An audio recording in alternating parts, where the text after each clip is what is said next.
Si on est simplement dans la répétition du Seder de l'année prochaine, la seule chose qui va intéresser les convives autour de la table, c'est quand est-ce qu'on arrive à Shulchan Aruch. Sortez, respirez, c'est le Quality Time.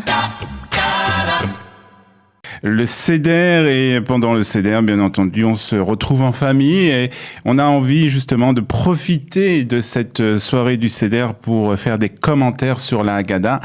Et donc, nous allons parler d'un guide du Seder. C'est une Haggadah qui a été, ou plus ou moins des commentaires sur la Haggadah qui ont été rédigés, une Haggadah avec des commentaires tirés de sources chassidiques d'ailleurs.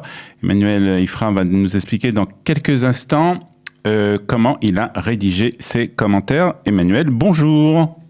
Bonjour. Merci d'être avec nous ce matin, Emmanuel Ifra, pour parler du guide du Seder. Alors, avant de parler de ce guide, on va dire que vous avez deux passions peut-être, votre travail et l'étude. On peut dire ça comme ça, effectivement. Depuis ma sortie d'école, entre guillemets, j'associe mon activité professionnelle avec l'étude de la Torah. D'accord. Comme on dit, Imen Kemach en Torah, Imen Torah en Kemach. D'accord, donc vous faites les deux. C'est traité dans le commentaire de la Haggadah. Et c'est quelque chose qui est très important aussi pour un équilibre personnel. D'accord. Et vous êtes, on va signaler aussi que vous essayez de diffuser justement cette Torah, puisque vous avez des podcasts quotidiens sur la Mishnah Berurah et la Mishnah Yomit. Tout à fait. Depuis pas mal d'années, j'ai des podcasts. Donc j'ai commencé par diffuser une page de Mishnah Berurah quotidienne. On a quasiment achevé l'étude complète de la totalité du Mishnah Berurah. Mm-hmm. Je pense qu'il y a un an, on aura fini, donc c'est-à-dire la traduction intégrale de tout Shulchan Aruch, tout le Mishnah Berurah. Et également pour ceux qui ont un peu moins de temps pour étudier, une Mishnah par jour, c'est-à-dire entre 2 et 5 minutes, permettant d'avoir sa dose quotidienne minimale de Torah. Très bien. Alors ça, c'est pour ce que vous faites quotidiennement. Et vous avez décidé, on va en parler aussi dans quelles conditions vous avez écrit ce commentaire sur la Haggadah. Mais avant de rentrer un peu dans les détails de ce commentaire, Emmanuel Ifra, il y a déjà beaucoup de commentaires qui sont écrits, beaucoup de Haggadot qui sont traduites en français avec toutes sortes d'explications. Pourquoi avez-vous décidé d'écrire un nouveau commentaire, on va dire ? Alors, dans l'introduction de ce livre, je cite un Dvar Torah du Rebbe de Ropshitz, qui est peut-être simplement une blague, parce que souvent dans les enseignements chassidiques, on ne sait pas très bien s'il faut prendre les choses totalement au sérieux.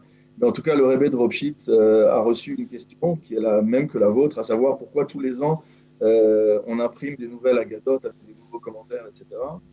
Et le Rebbe de Ropshitz a répondu d'une manière ironique qu'il faut comprendre au 3e degré, donc je ne peux pas vous aider à comprendre ce qu'il a dit, mais en tout cas, il a répondu que le rachat de l'année dernière pense déjà être un tzaddik cette année. Ok. Ce que ça veut dire de manière un peu plus profonde, c'est que la fête de Pessah est une fête qui est dans le mois de Nissan, qu'on appelle Chodesh HaAviv. Chodesh HaAviv, le mois du printemps, ça veut dire à la fois un mois du renouvellement, et c'est également, nous dit le Bnei Yissaschar, Av Yudbet, c'est-à-dire que ce mois-là est le père des 12 mois de l'année.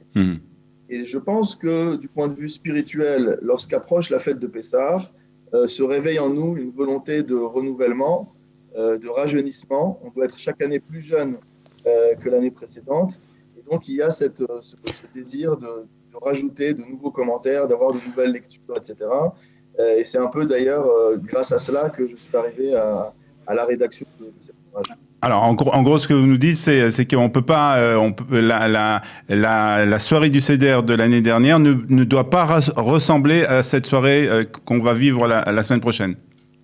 En fait, c'est tout le paradoxe de Pessah. C'est-à-dire que Pessah est à la fois une fête traditionnelle, familiale, c'est-à-dire que finalement, on répète les mêmes rituels chaque année, et c'est ça qui crée la continuité du vécu juif, puisque les petits-enfants ont fait Pessah avec leurs parents, peut-être avec leurs grands-parents, puis ensuite ils vont transmettre à nouveau à leurs propres enfants. C'est également une fête qui unit toutes les franges du Ham Israël. On sait que même dans les kibbutzim les plus laïques, il y avait des célébrations de Pessah. Donc ça, c'est un élément dans Pessah. Et le second élément, c'est qu'effectivement, si on est simplement dans la répétition du Seder de l'année prochaine, la seule chose qui va intéresser les convives autour de la table, c'est quand est-ce qu'on arrive à Shulchan Aruch. Oui. Donc, il y a vraiment C'est vrai que ça intéresse beaucoup, ça. Voilà, d'allier le côté traditionnel et le côté de la continuité, de la persistance du vécu juif, avec le renouvellement permanent de la lecture de la Torah et de la lecture de la Haggadah. Alors Emmanuel, expliquez-nous quand vous avez décidé d'écrire ce commentaire sur cette Haggadah avec ce guide du Seder. Alors en fait, quand on me pose la question, j'ai l'habitude de dire qu'il y a deux réponses. On peut soit dire que j'ai mis 15 ans à l'écrire, soit que j'ai mis 15 jours. Ouais. Je vais m'expliquer. Pendant une quinzaine d'années, j'ai arrêté il y a déjà quelques années, mais pendant une quinzaine d'années, j'envoyais chaque année à mes proches, à mes amis, ma famille, chaque année un Dvar Torah différent sur la fête de Pessah, qui me permettait d'avoir un prétexte pour acheter de nouvelles Haggadot chaque année. Et puis l'année dernière, par la grâce du Séguer, j'ai décidé, pendant 15 jours précédant la fête de Pessah, donc j'ai commencé un petit peu avant Rosh Chodesh Nissan, à faire chaque soir une étude donc en audio que je diffusais sur les groupes, sur chaque étape du Seder. Et le challenge que je me suis donné, c'était de traiter chacune des étapes de manière égale. C'est-à-dire que dans la plupart des Haggadot, bien sûr, ma guide est commentée, d'autres étapes sont un petit peu commentées, mais la plupart des étapes, on va dire, qui peuvent apparaître soit comme rituels, du type Rortza, on se lave les mains, ou Yachatz, on coupe la matzah en deux, ou encore Shulchan Aruch, c'est le repas, qu'est-ce qu'il y a à dire sur le repas, en fait, ne sont pas commentés ou sont commentés de manière très succincte. Très bien. Donc, ce que j'ai essayé de faire, c'est de donner la même importance à chacune des étapes du Seder pour pouvoir vivre intensément et profondément le Seder du début jusqu'à la fin. Donc en fait, ce guide, puisque c'est un guide en fin de compte, va nous accompagner pour le Seder tout au long de cette soirée, donc dans les différentes étapes. Exactement, c'est pas un guide pratique, mais c'est un guide, on peut dire, spirituel, entre guillemets, ou un guide du sens, c'est-à-dire qu'il nous montre le chemin, il nous montre la manière dont nous devons nous efforcer de comprendre chacune des étapes et d'intérioriser en fait le sens de chacune de ces étapes. Quelles sont les sources ? Quelles sont vos sources ? D'où vous avez tiré ces commentaires ? Alors, c'est un peu aussi l'originalité de cette Haggadah. En fait, au début, je n'avais pas tellement conscience de ce que je faisais, au sens où chaque année, je rajoutais des commentaires différents, etc. Et quand je suis arrivé à la fin de la rédaction du livre, j'ai rédigé une présentation de chacun des auteurs cités. Je me suis rendu compte qu'il y avait plus de 150 auteurs qui sont cités dans cette Haggadah. Ils sont de toutes sortes. Il est vrai que la dominante de la Haggadah est chassidique. Donc il y a énormément d'auteurs chassidiques qui sont cités, mais on trouve également des auteurs plus classiques, notamment dans la halacha, des poskim sfarad, etc. Très bien. Mais on va dire que comme on s'est concentré sur la dimension du sens, on va dire du sens intérieur. Les sources, donc, c'est différentes, beaucoup de sources chassidiques, hein, c'est ce que vous nous disiez. Il y a beaucoup de sources chassidiques, à peu près 150 auteurs qui ont été, on va dire, convoqués pour cette Haggadah, et également pas mal de Haggadot qui sont rares, qui sont difficiles d'accès.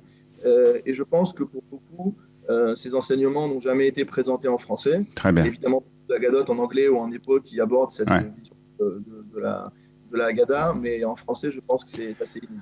Alors Emmanuel, pour terminer, comment peut-on se procurer donc ce guide du Seder ? Alors, ce guide du Seder est disponible en France dans toutes les bonnes librairies. En Israël, il faut contacter les librairies francophones. Et si quelqu'un n'arrivait pas par l'un de ces biais, il peut me contacter directement. Le plus simple, c'est via LinkedIn. Parce que j'ai pas de page Facebook, mais j'ai un profil LinkedIn. Donc, on peut m'écrire sur LinkedIn pour me demander plus de détails. Et je pourrais aider autant que faire se peut pour obtenir la Haggadah. Emmanuel Efra, le guide du Seder, merci beaucoup d'avoir été avec nous ce matin. Et on va vous souhaiter une bonne fête de Pessah et un bon Seder surtout, grâce à ce guide du Seder. Merci beaucoup d'avoir été avec nous. Sortez, respirez, c'est le Quality Time.